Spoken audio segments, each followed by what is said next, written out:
Video देखने वाले सभी मेरे प्रिय साथियों को नमस्कार। मेरे चैनल में आपका स्वागत है, अभिनंदन है। साथियों, जैसे मेरी स्क्रीन पर आपको दिखाई दे रहा है, ओआरएफ यानी मौखिक पठन प्रवाह 2025 में बेसलाइन आकलन करना है सभी को, दिनांक 18 से 25 अगस्त 2025 तक। साथियों, ओआरएफ हिंदी विषय का होना साथियों कक्षा 3 व 6 के लिए है। ये कक्षा 4, 5 व 7 के पिछली ओआरएफ जो मई में 25 में चला था उसमें हो गया था। विद्यार्थियों का आकलन करना अति आवश्यक है सभी का, और ये आकलन है वो साथियों शाला दर्पण शिक्षक ऐप के माध्यम से होगा, जो कि ओआरएफ आकलन टेप है उसके माध्यम से होना है। तो ये कैसे होगा, क्या प्रक्रिया रहेगी, शाला दर्पण शिक्षक ऐप से कैसे करना है, ये संपूर्ण जानकारी मैं आपको दूंगा। इसके साथ साथ ओआरएफ टाइमलाइन क्या रहेगा साथियों, और इसका मॉनिटरिंग रिपोर्ट क्या रहेगा, कैसे पीओ और सीबीओ सर और डीओ सर इसकी मॉनिटरिंग कर सकते हैं, वो भी मैं आपको यहाँ पर बताऊंगा। तो ऐप से कैसे होगा ऑनलाइन ओआरएफ, संपूर्ण जानकारी दूंगा साथियों।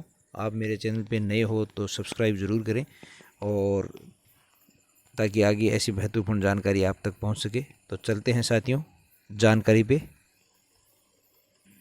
यह आदेश है साथियों जो आपको दिखाई दे रहा है, यहाँ पर विषय दे रखा है कक्षा 3 से 6 तक के विद्यार्थियों हेतु मौखिक पठन धारापुरा ओआरएफ यानी ओरल रीडिंग फ्लुएंसी बेसलाइन आकलन के संबंध में निर्देश है। पिछली बार के लिए थोड़ा साथियों बता रखा है कि कक्षा 3, कक्षा 4, 6 व 7 के लिए पिछली बार ओआरएफ आकलन है वो करवाया गया था, जिसमें ये ओआरएफ बेसलाइन आकलन 2 मई से 16 मई 2025 के बीच में संचालित किया गया था। वर्तमान में साथियों ये कक्षा 3 व 6 के अध्ययनरत समस्त विद्यार्थियों के हिंदी विषय का ओआरएफ आकलन किया जाना है, और ये 18 अगस्त से 25 अगस्त 2025 के मध्य शाला दर्पण शिक्षक ऐप के ओआरएफ मॉड्यूल के माध्यम से कराया जाना है साथियों। तो इसकी क्या प्रक्रिया रहेगी, इनकी जानकारी के लिए ये वीडियो साथियों इसमें दे रखे हैं, आप ये इनकी सहायता ले सकते हो। इसकी लिंक है वो मेरे टेलीग्राम चैनल पे साथियों डाल दूंगा। टेलीग्राम चैनल का लिंक है वो मेरे डिस्क्रिप्शन बॉक्स में और कमेंट बॉक्स में दे दूंगा। राजस्थान हब ऑनलाइन वर्क है साथियों इसका नाम।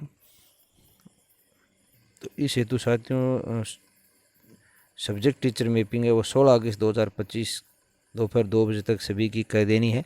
सब्जेक्ट टीचर मैपिंग कैसे करनी है इससे संबंधित भी वीडियो मैंने बना रखा है, मेरे डिस्क्रिप्शन बॉक्स में डाल दूंगा साथियों। तो सब्जेक्ट टीचर मैपिंग नहीं कराई गई है तो इसकी समस्त जिम्मेदारी होगी संस्था प्रधान की। तो साथियों पिछली बार जो ओआरएफ आरंभ किया था 29/3/25 को किया गया था, उसमें इसका ओआरएफ के क्या कार्यक्रम शुभारंभ किया गया था, उसके मौखिक पठन प्रवाह और ओआरएफ क्या है इसके बारे में ये सभी यहाँ पर जानकारी दी गई थी, और ये टाइमलाइन भी उसमें जारी की गई थी, इसमें भी जारी की जाएंगी साथियों। जिसमें ये फीडिंग अधिकारी अमुखीकरण 16 अप्रैल दे रखा था, पीओ यूसीओ का शिक्षक अमुखीकरण 17 अप्रैल दे रखा था, ओआरएफ अभ्यास चरण 21 से 23 अप्रैल दे रखा था, और ओआरएफ आकलन का राज्यव्यापी शुभारंभ है वो 28 अप्रैल से 3 मई ये दिया हुआ था साथियों। इस बार भी इसी प्रकार का राज्यव्यापी शुभारंभ है साथियों, राज्यव्यापी इसकी मॉनिटरिंग होगी। अतः सभी अध्यापक हैं जो कि कक्षा 3 व 6 हिंदी विषय के हैं, जो तो कक्षा 3 व 6 का ओआरएफ है वो अवश्य शाला दर्पण शिक्षक ऐप से करें। शाला दर्पण शिक्षक ऐप कैसे करना है ये प्रक्रिया साथियों मैं अब आपको बताने जा रहा हूँ। तो ये शाला दर्पण शिक्षक ऐप का होम पेज रहेगा साथियों, उसमें आपके स्कूल का यहाँ पर ऐसे नाम खुलेगा। उसके बाद में ये विकल्प आएंगे, किसी एक विकल्प का चयन करें जिसमें विद्यार्थी आकलन, विद्यार्थी उपस्थिति, शाला स्वास्थ्य परीक्षण, डिजिटल प्रवेशोत्सव। इसमें आपको मौखिक धारा प्रवाह पठन आकलन जो ये नीचे साथियों दे रहेगा, इस पर क्लिक करना है। जैसे ही इस पर क्लिक करेंगे साथियों स्टेप फर्स्ट इस प्रकार के खुलकर सामने आ जाएगा, जिसमें धारा प्रवाह पठन आकलन पूरा करें। कक्षा 3 0% हुआ, कक्षा 4 0%, कक्षा 5 0%, आपको ऐसे होगा। कार्य और उपलब्धियां, ये आपको इस प्रकार का टैब दिखाई देगा। यहाँ पर आप डाटा प्रविष्टि शुरू करें पे क्लिक करना है साथियों, आपको यहाँ पर ये डाटा प्रविष्टि शुरू करें इस पर क्लिक करना है। और अगर आपके यहाँ पर निर्देश दे रखे हैं साथियों कि अगर आपकी कक्षाएं या विषय गलत है तो कृपया अपने विद्यालय के संस्था प्रधान से आप संपर्क करें। जो सब्जेक्ट मैपिंग है वो पुनः सही करवा लें साथियों, अगर ऐसा आ रहा है तो। फिर ये स्टेप 2 खुल जाएगा साथियों। चरण 2/3 आकलन के लिए छात्र वारब। आज आप किस विद्यार्थी का धारा प्रवाह पठन आकलन करना चाहेंगे? पूरा नहीं किया गया, जैसे 16 विद्यार्थियों का पूरा नहीं किया गया, सफलतापूर्वक साथियों 0 किया गया, अभी तक प्रारंभ नहीं किया, इसलिए सारे के सारे 16 विद्यार्थी पूरा नहीं किया गया में दिखा रहे हैं। ये सूची उन छात्रों की है जिनके लिए अभी तक कोई आकलन पूरा नहीं किया गया एक में, या केवल 2 में से केवल एक आकलन ही पूरा हुआ है। तो ये सभी विद्यार्थियों की सूची है वो आपके सामने आएगी। इसके ये आगे सामने जो एरो दिखाई दे रहा है, इस एरो पे जैसे ही आप क्लिक करेंगे स्टेप 3 साथियों खुलकर सामने आ जाएगा इस प्रकार। क्या आप किसी विद्यार्थी का धारा प्रवाह आकलन करना चाहते हैं? विद्यार्थी का नाम आएगा, कक्षा आएगी, आकलन शुरू करें। अगर विद्यार्थी उपस्थित है तो आकलन शुरू करें, अगर विद्यार्थी अनुपस्थित है तो अनुपस्थित पर क्लिक करें साथियों। तो आकलन शुरू करने पर जैसे ही आप क्लिक करोगे स्टेप 4 खुलकर सामने आ जाएगा, जिसमें ये आपको एक्सेस मांगेगा साथियों। लोकेशन का एक्सेस, इसमें अलग अलग जगह के स्कूलों का प्रदर्शन समझाया जाएगा। माइक का एक्सेस, इसमें अनुच्छेद यानी पैराग्राफ के पठन की रिकॉर्डिंग बनाई जाएगी। और एक डेटा की सुरक्षा, आपका निजी डेटा बिल्कुल सुरक्षित है। हम आपका डेटा किसी और संस्था के साथ कभी नहीं बांटेंगे या ना ही हम किसी और को देंगे। तो इसकी अनुमति आपको साथियों यहाँ से देनी होगी। इस पर क्लिक करें आप अनुमति पे, तो स्टेप 5 है वो ओपन होकर आ जाएगा, जिसमें आकलन कैसे करें। तो इसमें आपको ऑनलाइन इस प्रकार दिखाया जाएगा इंटरनेट, तो इंटरनेट से जुड़े। तो इसके बाद में इस पर क्लिक करें साथियों और आगे बढ़ें पे आपको क्लिक करना है। यहाँ पर जो नीचे दे रखा है ये निर्देश पढ़कर और आगे बढ़ें पर क्लिक करना है। और छठा स्टेज है साथियों स्टेप आकलन कैसे करें। तो इसमें माइक, ऐसे माइक का आपको तस्वीर आएगी साथियों यहाँ पर, और माइक काम कर रहा है।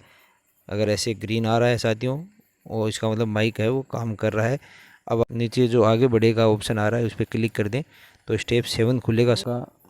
उसके बाद साथियों स्टेप 7 में जिस प्रकार इस पिक्चर में दिखा रखा है उस प्रकार बच्चे के हाथ में फ़ोन देके उसे रीडिंग करने के लिए कहें। फ़ोन को न ज़्यादा पास और न ज़्यादा दूर रखें साथियों, ऐसी इतनी दूरी पर रखें कि आराम से बच्चा बोले और इसमें आवाज़ है वो रिकॉर्ड हो जाए। उसके बाद में आगे बढ़े पे क्लिक करें।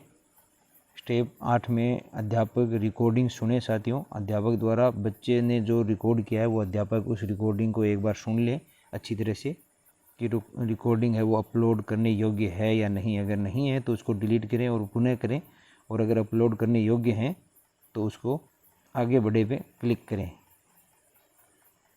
अनुच्छेद देखने के लिए रिकॉर्डिंग शुरू करें। वापस इस प्रकार रिकॉर्डिंग शुरू करके साथियों शुरू करना, तो यहाँ से शुरू करोगे तो ये अंत तक ये रिकॉर्डिंग चलेगी यहाँ पर। तो शुरू करें, यहाँ पर शुरू करें पे क्लिक करोगे तो ये रिकॉर्डिंग पुनः शुरू हो जाएगी।